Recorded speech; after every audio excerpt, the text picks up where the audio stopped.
Hey, what's up, guys? This is Mark from Spantacular.com. Right now, we're looking at the Samsung Galaxy Tab. This is the T-Mobile version of the tablet, and we're going to do a quick hands-on and show what the tab has to offer. So the first thing you notice, we've got a 7-inch display here, very big, very bright, very pretty. Yeah, I said pretty. With that said, usual stuff, touch-sensitive buttons there.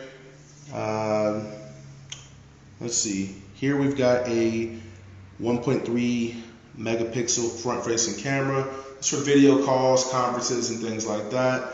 The tab does not support phone calls natively, so that's one thing that some people have a mix-up about. We're going to clear that up right now. No native phone calls here. However, this being the T-Mobile variant, there is a hack going around the internet right now.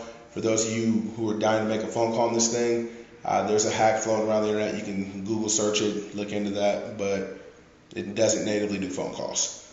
Speaking of calls, for those video calls that I was talking about, got a microphone right there, real small.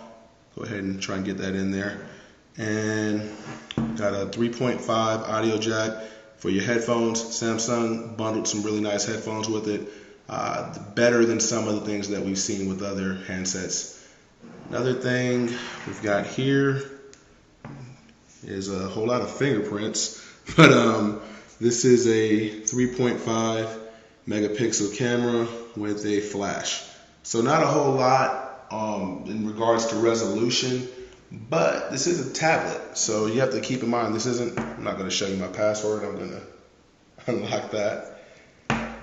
Okay, but with that said, it's a pretty nice tablet overall. I mean, it's light. It doesn't feel too bulky.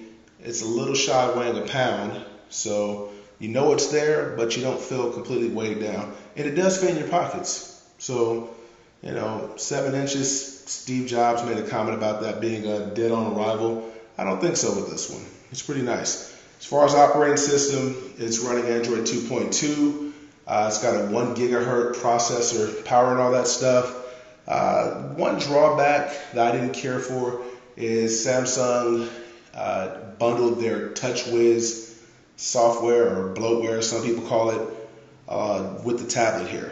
I personally like stock Android. The whole point of Android is supposedly open source. You can do what you want, have it your way, customize it.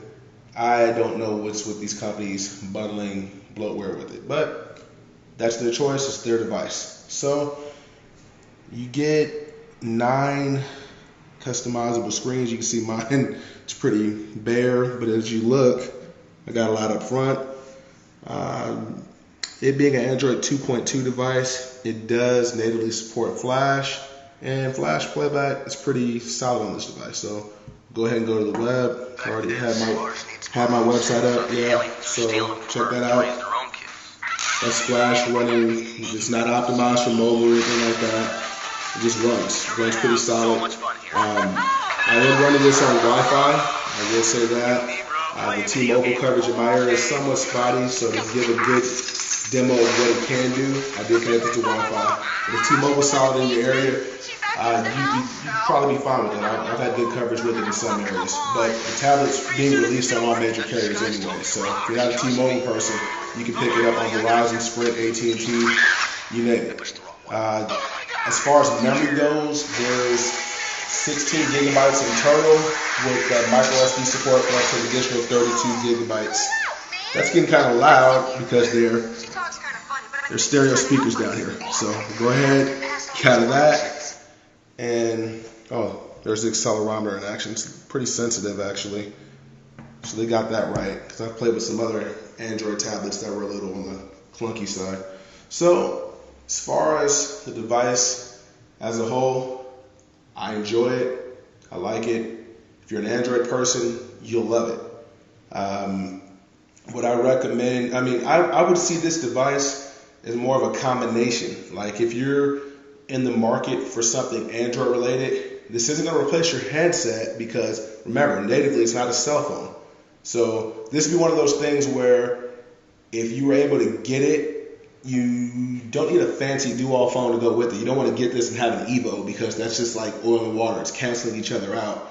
I mean, this is something where you get the cheap free phone and then you pony up the money for this. I mean, that's the way I would do it, and I would recommend doing it if this is something that really strikes your interest, because there's no need to have a do-all device and have a smartphone accompanying. It's just silly. But overall, it's a solid device. I mean, it just feels good in your hands. I guess you could say I'm a guilty Android fanboy or whatever. But battery life is solid. Standby is really good. It holds up for a full day's work when you're out and about. You play a lot of Angry Birds on this, you might kill the battery, and somebody who's filming this knows what I'm talking about. But with that said, we're going to get ready to close this thing out.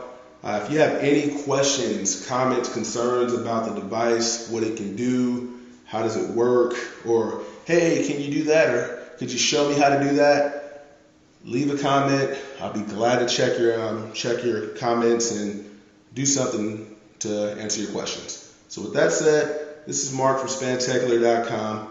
We really appreciate your support. Happy holidays.